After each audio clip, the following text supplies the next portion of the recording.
السلام علیکم ناظرین، میں آپ کا ہوسٹ عمران خان زادہ، آپ دیکھ رہے ہیں BTN نیوز۔ چلتے ہیں خبروں کی جانب۔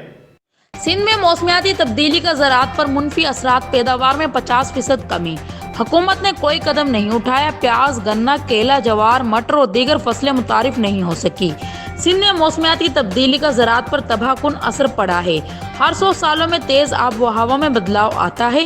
اس وقت ہم تبدیلی کے ایک ایسے مرحلے سے گزر رہے ہیں جو حکومت کی طرف سے کیے گئے ہنگامی اقدامات کی عالمی وجہ ہے، کیونکہ موسمیاتی تبدیلی کی جو اب میں گندم، کیلے، پھل اور سبزیوں کی نئی اقسام پیش کر رہے ہیں، سندھ کی ذرائع معیشت ختم ہو رہی ہے۔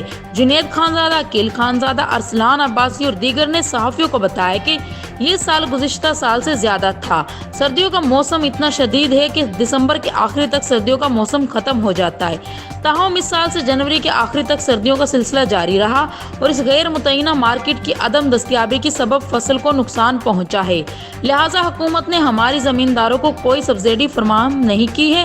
دوسری جانب کیلے کے ایک تاجر علی محمد قریشی نے بتایا کہ اس سال شدید سردی کے باعث کیلے کی باغات کو نقصان پہنچا ہے۔ سوکھنے کی وجہ سے اس سال کھیتوں میں زیادہ پیداوار نہیں ہو سکی، پانی کی کمی کی وجہ سے تباہی میں مبتلا ہونے جا رہے ہیں۔ رپورٹ کاشان غفار خانزادہ، اسپیشل رپورٹر نوشار افروز۔